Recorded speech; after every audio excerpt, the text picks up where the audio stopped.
जय जिनेन्द्र। वर्णी जी की आत्मकथा में आपका स्वागत है। भावना भवनाशिनी और भावना भववर्धिनी। कहते हैं कि भावना ही है जो भव का नाश करने वाली है और भावना ही है जो भव को बढ़ाने वाली है। भावना क्या होता है? हम 12 भावना, 16 भावना ये सब पढ़ते हैं ना। ये वहाँ भावना का मतलब क्या होता है? भावना का मतलब होता है किसी एक थॉट का, किसी एक विचार का बारंबार चिंतन करना ही भावना कहलाता है। हम यहाँ अभी वर्तमान के प्रसंग में देखें तो गणेश प्रसाद जी वर्णी की शुरू से ही ये भावना थी कि वो जैन दर्शन का, जैन धर्म का क्रमिक अध्ययन कर सकें, और उनकी एट लास्ट भावना सफल हो जाती है मथुरा जाकर के। मथुरा में गुरु गोपाल दास जी वरैया के निर्देशन में उनके कारण जो महाविद्यालय खुला उसमें वे एडमिशन ले लेते हैं। लेकिन जब वे एडमिशन लेते हैं तो उससे पूर्व ही 2 घटनाएं घटित हो जाती हैं। वे कौन सी घटनाएं होती हैं? नंदराम जी जो कि बहुत स्ट्रिक्ट टीचर थे, वे गुरु गोपाल दास जी की 2 गलतियों को देख लेते हैं। पहली गलती तो उनसे ये होती है कि दोपहर में ग्रंथ को लेते हुए वे पैरों में जूते पहन करके जाते हैं, और दूसरी गलती उनसे ये हो जाती है कि अपने गुरु के लिए, एक अन्य गुरु के लिए वे आलू की और बैगन की सब्जी ले जाते हैं पर्व के समय पर। तो ये 2 चीज़ें हैं जो नंदराम जी थोड़े से रुष्ट हो जाते हैं उनसे, थोड़ा उनसे ये भी कह देते हैं कि अगर तुम नहीं सुधरे तो हम तुम्हारा निष्कासन भी करा देंगे।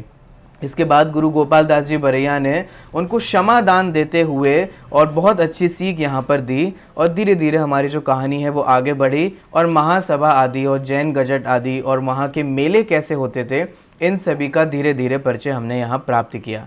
अब हम अपने विषय को आगे बढ़ाते हैं। पेज नंबर 44 है और हेडिंग का नाम है गुरु गोपाल दास जी वरैया। 84 में जो मंदिर है उसे दुर्ग कहा जावे तो अत्युक्ति ना होगी। माने ऐसा नहीं होगा कि बहुत ज़्यादा कह दिया। मंदिर में जो अजितनाथ जी की प्रतिमा है वह कितनी अनुपम और सुंदर है, इसको देखने से ही अनुभव होता है। मंदिर का चौक इतना बड़ा है कि उसमें 5000 आदमी एक साथ बैठ सकते हैं। मंदिर के उत्तर भाग में एक अनुपम उद्यान है, गार्डन है। दक्षिण में यमुना की नहर है, पूर्व में शस्य संपन्न क्षेत्र और पश्चिम में विद्यालय का मकान है। मंदिर के 3 ओर धर्मशालाओं की बड़ी बड़ी अट्टालिकाएं शोभा दे रही हैं। कहाँ तक कहें, भारतवर्ष में यह मेला अपनी शान का एक ही है। यहीं पर श्री दिगंबर जैन महाविद्यालय की स्थापना श्रीमान राजा साहब के कर कमलों द्वारा हो चुकी थी। उसके मंत्री श्रीमान पंडित गोपाल दास जी वरैया आगरा निवासी थे। आपका ध्येय इतना उच्चतम था कि चूंकि जैनियों में प्राचीन विद्या व धार्मिक ज्ञान की महती त्रुटि हो गई, अतः उसे पुनरुज्जीवित करना चाहिए। माने जो जैन धर्म को पढ़ने पढ़ाने की परिपाटी चलती थी वो विराम को प्राप्त हो गई, तो उनको ये बात बहुत बुरी लगती थी। और बुरी लगने का मतलब है कहीं ना कहीं उनके चित्त में ये बात पीड़ा पहुंचाती थी। धर्मी जीव हैं, ऐसे ही जीव तो विचार करते हैं कि धर्म को आगे कैसे बढ़ाया जाए। जो सिर्फ आंख बंद करके देखते जाते हैं उनसे तो क्या ही धर्म की प्रभावना होती है। तो उनको बहुत ये भाव आता था कि जैन धर्म का अध्ययन अध्यापन नहीं हो रहा है। और ये भावना, देखिए यहाँ पर भी यही बात है, ये भाव आता था, ये निरंतर भाव और भावना निरंतर आते रहते थे। तो वे बाद में उन्होंने वहाँ पर विद्यालय खोला। देखिए आपका निरंतर यही ध्येय रहा है कि जैन धर्म में सर्व विषय के शास्त्र हैं, अतः पठन क्रम में जैन धर्म के ही शास्त्र रखे जावें। ये बहुत ध्यान देने योग्य बात है। मैं आप सभी लोगों से भी ये कहना चाहता हूँ, आप तो मुझे विषय बताइए, वह विषय आपको जैन धर्म में भी मिल जाएगा। आपको अगर ये सीखना हो कि मैनर्स क्या होते हैं, वो भी आपको जैन धर्म में सीखने को मिलेगा। आपको ये सीखना हो कि कैसे उठना चाहिए, बैठना चाहिए, खाना चाहिए, पीना चाहिए, वो सारी बातें आपको जैन धर्म में मिलेंगी। आपको कहानियाँ मिलेंगी, आपको वस्तु स्वरूप समझने को मिलेगा, आपको गणित मिलेगी, आपको 3 लोक का वर्णन मिलेगा। बहुत बहुत बहुत बहुत संगीत शास्त्र है, योग शास्त्र है, ध्यान शास्त्र है, स्वास्थ्य के लिए भी बहुत सारे शास्त्र हैं। तो ऐसा कोई विषय नहीं है जो हमारे जैन शास्त्रों में नहीं उपलब्ध होता हो। ये विचार करने की बात है। और गुरु गोपाल दास जी वरैया यही विचार करते थे कि वे स्कूल में भी, महाविद्यालय में भी अगर पाठ्यक्रम में भी कोई विषय रखें तो वो जैन धर्म के ग्रंथ रखें, क्योंकि ऐसा कोई विषय नहीं है जो हमारे को ग्रंथ में, जैन शास्त्रों में उपलब्ध नहीं होता हो। देखिए आगे बढ़ते हैं। आपका यहां तक सदाग्रह था कि व्याकरण भी पठन क्रम में जैन आचार्य कृत ही होना चाहिए, और वो सब उपलब्ध है। यही कारण था कि आपने प्रथमा के कोर्स में व्याकरण में कातंत्र को, न्याय में न्याय दीपिका को, और साहित्य में चंद्रप्रभ चरित को ही स्थान दिया था। आपकी तर्क शैली इतनी उत्तम थी कि अंतरंग कमेटी में आपका ही पक्ष प्रधान रहता था। मतलब जब भी कोई मीटिंग होती थी और वे अपनी बात रखते थे तो उनकी बात बिल्कुल युक्तिपूर्वक होती थी, और जो युक्तिपूर्वक हो, सही बात हो, तो वो सबके द्वारा एक्सेप्ट हो जाती है। तो आपका जो पक्ष रहता था, आपकी जो बात रहती थी, वो प्रधान रहती थी। आपका शिक्षा खाते से इतना गाढ़ प्रेम था कि आगरा रहकर भी विद्यालय का कार्य सुचारू रूप से चलाते थे। यद्यपि आप उस समय अधिकांश बंबई में रहते थे, फिर भी जब कभी आगरा आने का अवसर आता तब मथुरा विद्यालय में अवश्य पदार्पण करते थे। स्पष्ट शब्दों में यह कहा जा सकता है कि मथुरा विद्यालय की स्थापना आपके ही प्रयत्न से हुई थी। आप धर्मशास्त्र के अपूर्व विद्वान थे। केवल धर्मशास्त्र के ही नहीं, द्रव्यानि योग के भी अपूर्व विद्वान थे। पंचाध्यायी के पठन पाठन का प्रचार आप ही के प्रयत्न का फल है। इस ग्रंथ के मूल अन्वेषक श्रीमान पंडित बलदेव दास जी हैं। उन्होंने अजमेर के शास्त्र भंडार में इसे देखा और श्रीमान पंडित गोपाल दास जी को अध्ययन कराया। अनंतर उसका प्रचार श्री पंडित जी ने अपने शिष्यों में किया। इसकी जो भाषा टीकाएं हैं वे आपके ही शिष्य श्री पंडित मक्खन लाल जी सिद्धांतालंकार और पंडित देवकी नंदन जी व्याख्यान वाचस्पति की कृतियां हैं।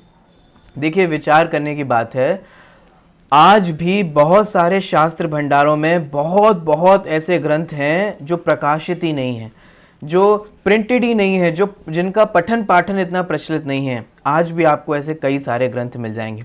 देखिए कोई भी चीज़ कैसे निकल पड़ती है और कैसे वो प्रचलन में आ जाती है। किसी एक ने शास्त्र भंडार में देखा, जैसे कि हमने नाम देखा था, श्री पंडित बलदेव दास जी ने देखा। उन्होंने अजमेर में के शास्त्र भंडारों से उसको देखा, उसको पढ़ा और उन्होंने गोपाल दास जी को पढ़ाया। एक व्यक्ति को पढ़ाया और एक व्यक्ति ने उसका इतना प्रचार प्रसार किया कि आगे उस पर टीकाएं लिखी जाने लगी, प्रिंट होकर के आज हमारे पास उपलब्ध हो गया और उसका अध्ययन अध्यापन होता है। सोचिए, किसी एक व्यक्ति को शास्त्र दान देना, ज्ञान दान देना का फल क्या होता है कि उसकी आगे की परंपरा को बढ़ जाना। अगर एक सशक्त पुरुष के हाथ में कोई अच्छी चीज आ जाए तो देखिए कितना बड़ा कार्य हो जाता है। आप विद्वान ही ना थे, कौन? गुरु गोपाल दास जी बरैया। लेखक भी थे। आपकी भाषा में गद्य पद्य की रचना अनुपम होती थी। आपने श्री जैन सिद्धांत प्रवेशिका और श्री जैन सिद्धांत दर्पण की रचना के द्वारा जैन सिद्धांत में प्रवेश का मार्ग खोल दिया था। और आज भी कोई भी व्यक्ति जब स्टार्टिंग में जैन टर्मिनोलॉजी को सीखना चाहता है तो वो इन्हीं ग्रंथों का अभ्यास करता है। इसी का ही संक्षिप्त रूप लघु जैन सिद्धांत प्रवेशिका अभी बहुत प्रचलन में है। आपका सुशीला उपन्यास सर्वथा बेजोड़ है। उसमें आपने धार्मिक सिद्धांतों का रहस्य कथा द्वारा इस उत्तम शैली से विद्वानों के सामने रखा है जिसे अवगत कर अत्यंत आह्लाद होता है। और मेरी ऐसी भावना है कि जैसे मेरी जीवन गाथा को हम यहाँ पढ़ रहे हैं, ऐसे ही कालांतर में हम सुशीला उपन्यास का भी यहाँ वाचन करें और ऐसे जो अच्छे अच्छे ग्रंथ लिखे गए हैं वो मैं आपके समक्ष लाऊं। आपकी भजनावली को सुनकर, माने आप जो भजन लिखते थे उसको सुनकर के यह भ्रम हो जाता है कि क्या यह स्वर्गीय पंडित दौलत राम जी की रचना है। दौलत राम जी बहुत फेमस हुए हैं, जिनके बहुत उत्तम उत्तम भजन हैं। निरखत जिन चंद्र वदन स्वपद सुरुचि आई, देखो जी आदिश्वर स्वामी कैसा ध्यान लगाया है। बहुत प्यारे प्यारे भजन हैं। तो गुरु गोपाल दास जी भी इतनी सशक्त रचना करते थे कि मानो ऐसा भ्रम होता था कि कहीं ये पंडित दौलत राम जी की तो रचना नहीं है। आप में एक गुण महान था, वह यह कि यदि कोई त्यागी आपसे विद्या अभ्यास करना चाहता था तो आप उसका समुचित प्रबंध करने में कसर नहीं करते थे। देखिए कितनी अच्छी भावना थी। और एक्चुअल में देखा जाए कितने कम लोग हैं, आज भी मैं कह रहा हूँ, आज भी कितने ऐसे रेयर लोग हैं जो जैन धर्म का अध्ययन करना चाहते हैं। और जब भी गुरु गोपाल दास जी बरैया को कोई त्यागी वृत्ति मिलते थे और वे अपनी भावना भाते थे कि हम अभ्यास करना चाहते हैं, तो वो उनकी सारी व्यवस्था करके, ताकि उनका ध्यान व्यवस्थाओं की ओर ना जाए, अध्यापन की ओर रहे, और वो बिल्कुल निश्चिंत कर देते थे। आप परीक्षक भी प्रथम श्रेणी के थे, माने एग्ज़ाम इन करते थे हर चीज़ को। एक बार का जिक्र है, मैंने मथुरा से एक पत्र श्रीमान पंडित जी को इस आशय से लिखा कि बाई जी का स्वास्थ्य अत्यंत खराब है, अतः उन्होंने मुझे 15 दिन के लिए सिमरा बुलाया है। आपने उत्तर दिया कि बाई जी का जो पत्र आया है उसे हमारे पास भेज दो। मैंने क्या किया, एक पत्र बाई जी के हस्ताक्षर का लिखकर मथुरा में डाल दिया। दूसरे दिन वह पत्र 84 में मुझे मिल गया। मैंने उसे ही लिफाफे में बंद कर श्रीमान पंडित जी के पास भेज दिया। उन्होंने बाँच कर उत्तर लिखा कि तुम शीघ्र ही चले जाओ, परंतु जब देश से लौटो तब आगरा में हमसे मिलकर मथुरा जाना। मैं जतारा गया और 5 दिन बाद आगरा आ गया। जब पंडित जी से मिला तब उन्होंने मुस्कुराते हुए पूछा, बाई जी का स्वास्थ्य अच्छा है? मैंने कहा, हाँ महाराज, अच्छा है। पंडित जी ने कहा, अच्छा, यह श्लोक याद कर लो और फिर विद्यालय चले जाओ। श्लोक यह था। अब देखिए, वो सारी चीज़ समझ गए कि कुछ ना कुछ गड़बड़ हुई है, और वो सारी चीज़ समझ करके भी सारी बातें वो उन्होंने बुलाया और एक श्लोक याद कराया। देखिए, मैं श्लोक पढ़ता हूँ। उपाध्याय नटे धूर्ते कुटिन्याम च तथैव च माया तत्र न कर्तव्या माया तरैव निर्मिता। देखिए, इसका जो अर्थ है वो मैं आपको बताता हूँ। उपाध्याय, नट, धूर्त और कुटिल स्त्री के सामने और इसी तरीके के जो अन्य लोग होते हैं उनके सामने माया तत्र न कर्तव्या, वहाँ माया नहीं करनी चाहिए। क्यों? क्योंकि माया तरैव निर्मिता, क्योंकि वे माया से ही निर्मित हैं, माने माया का स्वरूप भली भांति जानते हैं। उपाध्याय के प्रसंग में अगर हम विचार करें, उपाध्याय माने गुरु। गुरु के सामने मायाचारी नहीं करने चाहिए। क्यों? क्योंकि वे माया का स्वभाव भली भांति जानते हैं। वे विद्वान पुरुष हैं, वे इंटेलेक्चुअल पीपल हैं। अगर हम उनके सामने मायाचारी करते हैं, छल कपट करते हैं, तो हम पकड़े जाएंगे। यहाँ वे माया से निर्मित हैं ऐसा अर्थ नहीं है, वे माया को भली भांति जानते हैं ऐसा अर्थ हमारे को समझना चाहिए। इसलिए कभी भी अपने गुरु के सामने मायाचारी नहीं करनी चाहिए। देखिए, मैं इसी प्रसंग में एक छोटी सी बात कहना चाहूँगा। अगर आप किसी वैद्य के पास जाते हैं, किसी डॉक्टर के पास जाते हैं और अपने रोग को छिपाते हैं, जो रोग है उसे नहीं बताते हैं, तो ये मायाचारी है। इसमें किसका दोष होता है? अगर आप अपने दोषों को नहीं बताएंगे, तो आप अपने रोग को नहीं बताएंगे, तो आपके शरीर से वो रोग और दोष को दूर नहीं किया जा सकता। और पीड़ा किसे सहनी पड़ेगी? वैद्य को थोड़ी ना सहनी पड़ेगी, हमारे को ही सहनी पड़ेगी। इसलिए डॉक्टर के पास जाकर के अपने रोग को नहीं छिपाना चाहिए। ऐसे ही गुरु के समक्ष भी जाकर के अपने दोषों को नहीं छिपाना चाहिए, मायाचारी नहीं करनी चाहिए। क्यों? क्योंकि अगर हम गुरु के समक्ष ही दोषों को छिपाएंगे तो सच सच बताइए, फिर दोष का मेटने का क्या उपाय है? इसलिए दोषों को छिपाने का नहीं, मेटने का उपाय करना चाहिए। और गुरु के समक्ष जाकर के कोई गलती होती है, कोई अपराध होता है और कोई दोष हमारे जीवन में हो जाता है, तो बिल्कुल निष्कपट भाव से, हम निश्चल भाव से हमारे को बता देना चाहिए। इसमें हमारा ही हित है। अगर हम नहीं बताएंगे तो हमारे जीवन से वो दोष नहीं निकल पाएगा, और दोषपूर्ण जीवन निश्चित रूप से ही दुख का कारण होता है। तो गुरु गोपाल दास जी बरैया ने इनडायरेक्ट वे में उनको ये बता दिया कि तुमने हमारे को झूठ बोला है और हमने वो झूठ पकड़ लिया है। गुरु से झूठ नहीं बोलना चाहिए, मायाचारी नहीं करनी चाहिए। एक ही बार में श्लोक याद हो गया, साथ ही भाव भी समझ में आ गया। मैंने गुरु जी से महती नम्र प्रार्थना की कि महाराज, मैंने बड़ी गलती की है जो आपको मिथ्या पत्र देकर असभ्यता का व्यवहार किया। देखिए, भले ही उनसे गलती हो गई हो, लेकिन एक बात अच्छी है, गलती करना और गलती को एक्सेप्ट करना, है ना, ये दो अलग अलग चीज़ें होती हैं। गलती तो हम भी कर लेते हैं, लेकिन हम अपनी गलती पर पर्दा डालते हैं, उसे कवर करने की कोशिश करते हैं। गलती को एक्सेप्ट नहीं करते। जब तक हम एक्सेप्ट नहीं करेंगे ना, तब तक गलती हमारे जीवन से मिट भी नहीं सकेगी।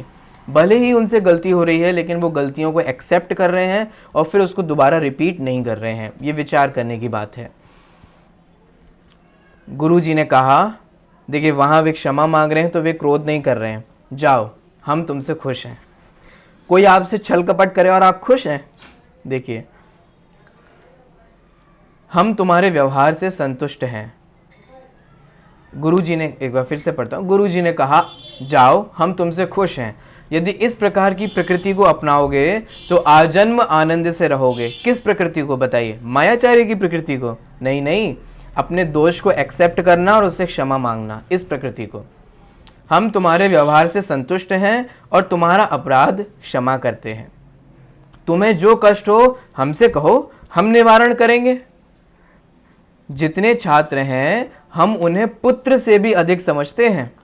यदि अब जैन धर्म का विकास होगा तो इन्हीं छात्रों के द्वारा होगा। इन्हीं के द्वारा धर्मशास्त्र तथा सदाचार की परिपाटी चलेगी। मैं तुम्हें 2 रुपया मासिक अपनी ओर से दुग्ध पान के लिए देता हूँ। मैं मथुरा चला गया। अब देखिए गुरु शिष्य का संबंध कैसे होता है। कोई और गुरु होता तो डांट करके, उसकी इमेज डाउन करके, उसको 4 लोगों के सामने जलील करके, इंसल्ट करके कुछ ना कुछ कर देता। इससे वो व्यक्ति कभी भी जीवन में नहीं सुधरता। लेकिन गुरु गोपाल दास जी बरैया इतने उदार चित्त वाले थे। हम लोग को भी ऐसे उदार चित्त वाला होना चाहिए। कोई आपके समक्ष मायाचारी करे और आप उसको पुरस्कार दे दो, उसको समझाओ कि मायाचारी करना गलत बात है, और उन्होंने 2 रुपये महीना दिया ताकि वो दूध पी सके। सोचिए, विचार कीजिए। दूसरी बात जो मुझे बहुत भावुकपूर्ण लगी इस सेंटेंस को पढ़ करके, गुरु गोपाल दास जी बरैया ने कहा कि वे अपने सभी शिष्यों को पुत्रवत मानते हैं, बेटे के समान मानते हैं। क्यों? क्योंकि अब आगे जो जैन धर्म की प्रभावना होगी, जैन धर्म का अध्ययन अध्यापन होगा, जैन धर्म पढ़ने में आएगा, लोग पढ़ेंगे, पढ़ाने वाले उपलब्ध होंगे। वो किसके द्वारा होंगे? उनके शिष्यों के द्वारा ही होंगे। तो विचार करके देखिए कि हमें किससे कैसा स्नेह करना चाहिए। उन्हें धर्म से, रत्नगण शावकाचार्य में एक बहुत अच्छी पंक्ति आती है, ना धर्मो धार्मिकेर विना। जिसे धर्म से प्रेम होता है ना, उसे धर्मी जीव से भी प्रेम होता है, क्योंकि यही तो वे लोग हैं जो धर्म को आगे ले जाने वाले हैं। अगर हम इन्हीं से ही प्रेम नहीं करेंगे तो जरा विचार कीजिए धर्म आगे कैसे जाएगा। इसलिए हमारा परम कर्तव्य बनता है कि जिस धर्म से हम इतना प्रेम करते हैं, वे धर्म जिनके जीवन में हैं, ऐसे साधर्मीय जीवियों से, और जो उस धर्म की परंपरा को आगे बढ़ा रहे हैं, ऐसे लोगों से सहज ही प्रेम, सहज ही वात्सल्य, सहज ही अच्छे परिणाम हमारे को रखने चाहिए। ये देखने लायक विषय है जो हमें गुरु गोपाल दास जी वरैया से सीखने को मिलता है।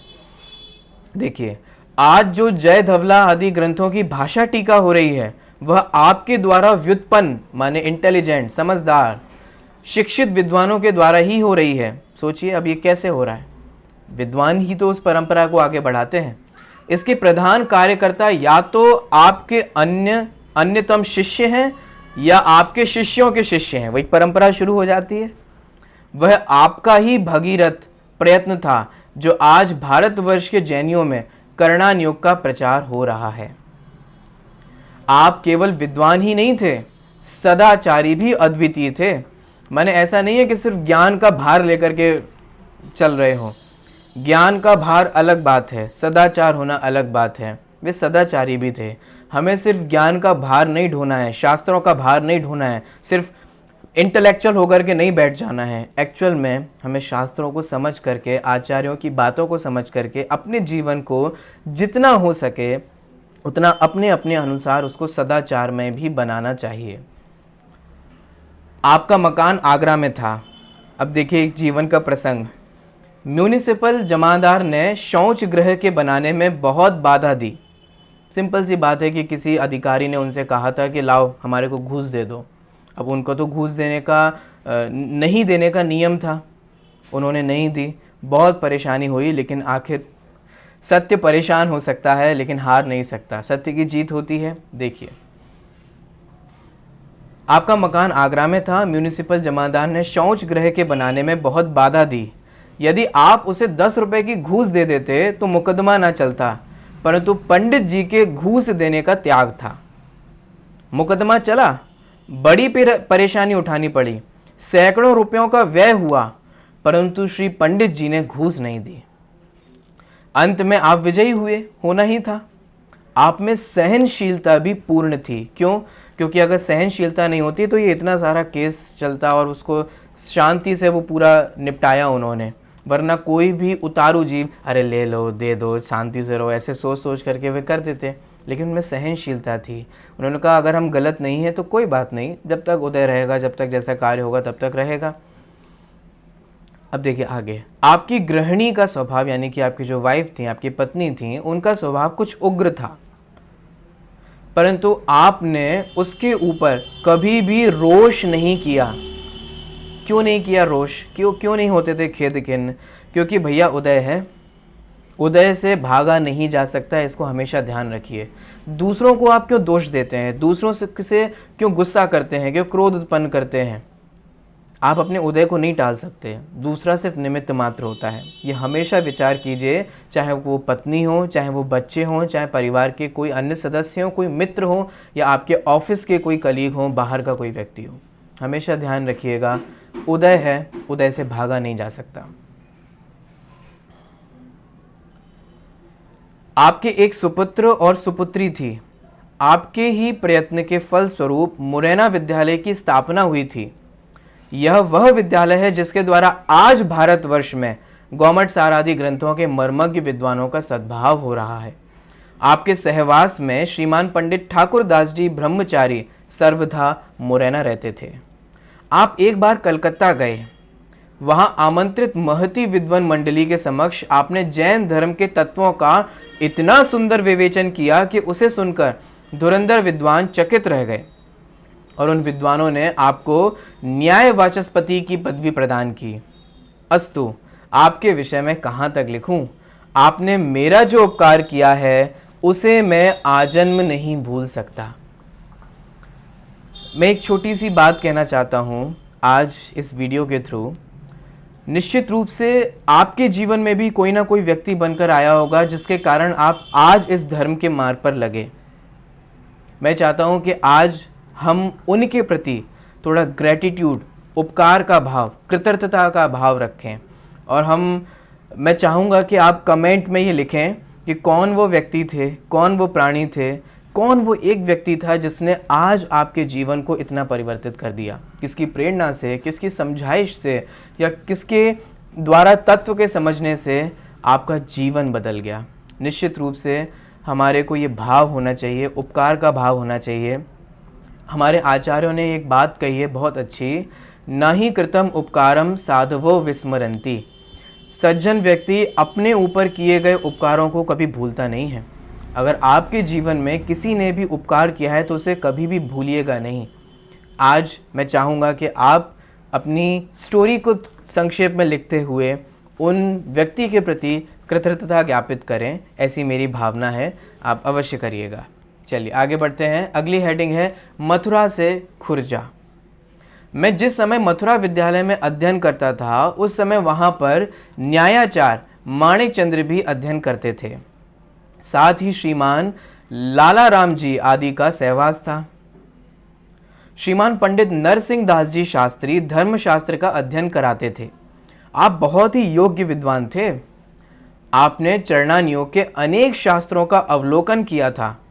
प्रतिष्ठाचार्य भी आप अद्वितीय थे।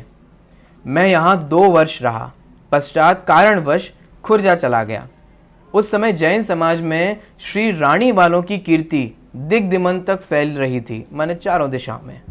आपके यहाँ संस्कृत पढ़ाने का पूर्ण प्रबंध था, पूरी व्यवस्थाएं थी। श्रीमान पंडित चंडी प्रसाद जी बहुत बड़े भारी विद्वान थे, माने बहुत अच्छे विद्वान थे, और आप व्याकरण, न्याय तथा साहित्य के अपूर्व विद्वान थे। श्रीमान स्वर्गीय मेवाराम जी साहब रानी वाले संस्कृत विद्या के अपूर्व प्रेमी थे। आपने व्याकरण में मध्यमा परीक्षा तक अध्ययन किया था। साहित्य में भी आपको अपूर्व गति थी। शास्त्र प्रवचन में मुख्य थे। व्याख्यान कला तो आपकी बहुत ही प्रसिद्ध थी। आपने कई बार आर्य समाज के पंडितों के साथ शास्त्रार्थ कर विजय प्राप्त की थी। आप छात्रों की उन्नति में सदैव प्रयत्नशील रहते थे। आपके चाचा श्री अमृतलाल जी धर्मशास्त्र के प्रखर विद्वान थे। श्री पद्मराज जी आपके ही चचेरे भाई थे, जो कि हिंदू महासभा के सेक्रेटरी थे। खुर्जा में एक ब्राह्मणों की भी संस्कृत पाठशाला थी, जिसमें पंडित जिया लाल जी अध्ययन कराते थे। उस समय वहां 200 छात्र संस्कृत का अध्ययन करते थे। छात्रों को सब प्रकार की सुविधा थी। इसी समय वहां एक नवीन जैन मंदिर बना और उसकी प्रतिष्ठा बड़े समारोह के साथ हुई। प्रायः प्रसिद्ध सभी पंडित इसमें आए थे।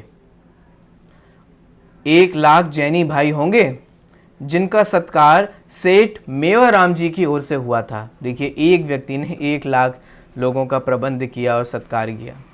यहाँ पर मैं 2 वर्ष पढ़ा। बनारस की प्रथम परीक्षा तथा न्याय मध्यमा का प्रथम खंड यहीं से पास किया। तो क्या क्या उनका क्वालिफिकेशन होता जा रहा है धीरे धीरे, कि उन्होंने प्रथम परीक्षा और न्याय मध्यमा का प्रथम खंड उन्होंने पास कर लिया। यद्यपि मुझे यहाँ सब प्रकार की सुविधा थी, परंतु फिर भी खुर्जा छोड़कर जाना पड़ा। तो खुर्जा छोड़ना पड़ा उनको, तो क्यों छोड़ना पड़ा, आगे क्या कहानी होती है। बहुत अच्छी इंटरेस्टिंग विषय आने वाला है, जो हमारे को भगवान की सर्वज्ञता, वस्तु स्वरूप आदि का ज्ञान कराने वाले हैं। बहुत अच्छे अच्छे विषय आएंगे। एक ज्योतिषी से उनका मिलना होता है, वो भविष्यवाणी करते हैं। अब वो देखिए सच होती है कि नहीं होती है, ये हम आगे के भागों में जानेंगे।